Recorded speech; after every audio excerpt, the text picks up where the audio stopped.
Alright you guys, welcome back to another deck video. Today we're going to be going over Sabrina's Kadabra. Sabrina's Kadabra is a very interesting list. It basically just relies on one-shots. What you do is you drain them down to 0 HP, and then you poison them so that they die in between turns. Cool benefits of that is that your opponent doesn't get to use teammates practically ever. The negative side effect, though, is that you are basing your entire attacking strategy on a flip. There are some ways to get around that, but we will discuss those. So first and foremost, we are going to be playing a 2-1 Sabrina's Kadabra line. That's just, this is probably your best attacker-ish. It's the one that we kind of want to revolve around the most. It only takes 1 energy and a Victini on the bench to try to get that knockout. So if you can stream this, it's a pretty good way of doing it. So that's why we go 2-1. So there is that to consider. The other one that you may be thinking of is, what about Eradicate Break and Eradicate from BCR? Yeah, we are playing those. The issue with this is that this is so reliant on a DCE on a stage 2 Pokemon, right? You got to evolve all the way up. You can't rare candy it. And then this one takes 3 energies to use. So you could build a deck where you play something like a E-Electric over here to charge up these two things. And then play something like a Zoroark or some Retreat. You could play it completely differently, or you could just play both in combination with each other, so you don't have to play as many recovery cards. And that's the reason we're going to go here. Play a little split. Instead of a 1-1-1 line, it will be a 2-2-1 line, because this Eradicate isn't bad either. Crunch and Shadowy Bite, both good, really, really good attacks to use. So we're going to play that 2-2-1 line down there, and then we're also going to play Unknown L from Unseen Forces, right? Yeah. Its hidden power does the same thing as Sabrina's Kadabra, just for 2 energies on a basic. Flip a coin of heads, reduce them down to 10 HP left. So, there's that. Ways you can poison, we're obviously going to be playing Area Dose, just a way to instantly poison your opponent's Pokemon. It's pretty easy to get around Poisonous Nest by either retreating or evolving, or that sort of thing. And then we're also playing Skunk Tank. If you can't get Ariados out. The problem with Skunk Tank is that you need your own stadium in play to use Poison Structure. We're also going to play both of the Fliptinis. Yes, you can't stack them, but we're playing both of them strictly because you want to have them all out. And like I said, we're not playing a lot of recovery cards. So if they go for the strategy where they're just trying to take KOs on Victini, then you can just search out another one. The scary part is, if they prize it with Imposter Oaks, you have another one to back up, because this is so very important for your strategy. And then we're also going to play a Crobat for your final bit of damage. If you don't get the poison off for some strange reason, or if they hex you and you can't poison and you can't find your laser, they're going to be left with 10 HP. If they don't heal, Crobat Flash Bite them to knock them out. So there's all of that stuff here. It's your main sort of Pokemon. Sabrina's Kadabra and Eradicate are going to be your MVPs with a little bit of Unknown L. Moving on to support Pokemon, you're going to see your 1-1 Claydol line, your 2-2 plus the Porygon Z, actually. Now, you may be curious about the Porygon Z in this deck. There's not a lot of shuffling around, there's that sort of thing.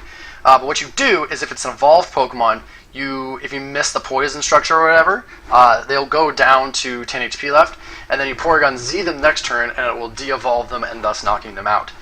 So that's why you can play Porygon Z. It's just an additional way of getting that knockout if you don't have poison structure or Poisonous Nest online, or they hex you, or that sort of thing.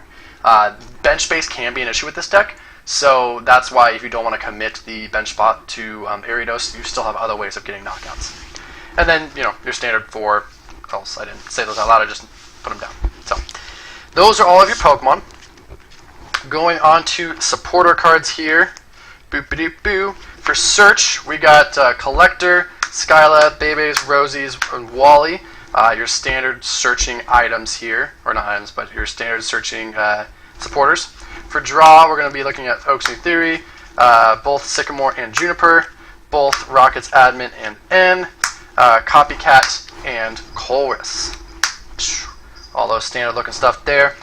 You do have your standard 2 searching. You are looking at Oracle and Mallow in this deck, because the extra searching cards are going to help you big time with extra draw. It's just kind of needed in this deck. You could drop one of these, to be honest. but I like it especially in this deck because there's so many moving parts you need. For switching cards, they're going to be looking at Brimies, Guzma, and Lysander. All standard staple stuff there. We're not playing any EXs, so Brimies over AZ. And then your miscellaneous stuff, you're going to be looking at Hex, Marley's for recovery, Trump card for recovery, Karina for search items, that sort of thing. And we're actually going to play one Shadow Triad. That's the only weird one here.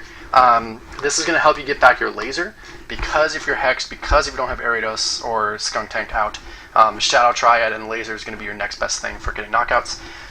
Also, cool little combo, don't forget you can Shadow Triad for your Colress if you have Porygon 2 up to get that draw power out, if you're ever stuck like that. Moving on to items. Searching cards. Pokemon Communications through Teleporter, Computer Search, Evo Soda, Ultra Ball, Luxury Ball, Level Ball. All staple and standard, nothing too weird there.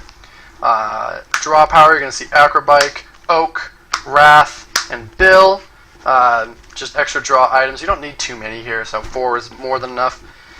Recovery, we're going to be looking at Junk Arm, VS Seeker, Retriever, Item Finder, Pal Pad, and Super Rod.